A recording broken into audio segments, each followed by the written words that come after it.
All right, part 2 about this New Destiny Family Worship Center. Real quick, another thing I found out was that the worship leader, which was the organ player from New York, he actually produced one of Beyonce's songs back in the day. I don't know if it was while they were Destiny's Child or Beyonce, but he had actually orchestrated one of her songs. And he was from New York. And then the bass player, I found out because he had a MySpace page as well. I checked on him and definitely didn't represent Christ at all or anything. So I went up to him personally, the bass player, like, hey, what's going on? Like, where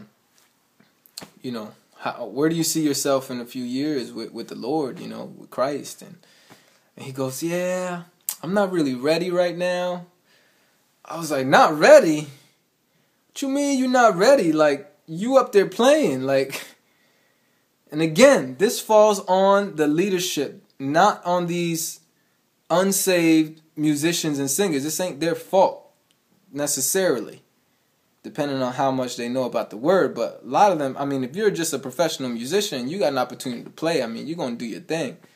But those who are supposed to be the shepherds, the leaders, I mean, you are responsible for this mess. And guess what? All the congregation that sees this, all the youth that see this, all the blood is on your hands.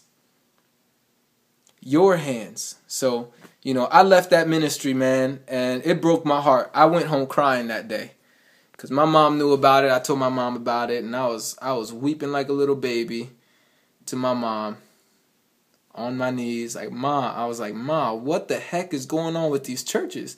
And then my mom's like, see, you got to come back to the Pentecostal church where things are right. Because she went to the same church I left, the first church at Buen Pastor. She's like, you got to come back. And I was like, nah, I can't go back over there either. Like, it's just added doctrine. Like, I don't know what's going on with these churches. After that experience, it took me a little while to find another church. Then that's when I got, I was kind of on my own for a little bit. I was really getting into the call with Lou Engle and the House of Prayer, International House of Prayer movement. And I saw them online. I saw how musicians and singers really collaborate together. And they have this orchestrated prayer with the scriptures and music with prayer and the word. And I thought it was fantastic, as a musician as well. And notice, I didn't play or sing in New Destiny Family Worship Center while I was there for at least a year, maybe more. I think it was like a year. It wasn't a long time, but I didn't play. And that leads me into where I went to next. If you got any questions, hit me up. Send me a comment. I'm just sharing my testimony. If you think it's gossip, whatever, man. Keep it moving. If you don't like it, keep it moving.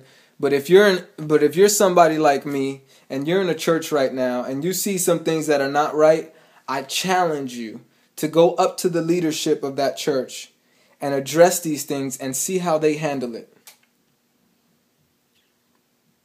I would applaud any leadership that really addresses these issues of holiness, being set apart from the world, the standard of righteousness when it comes to musicians and singers.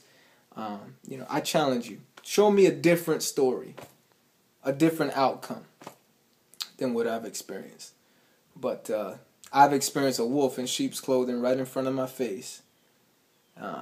But anyway, hit me up if you got any questions. Shalom. Peace.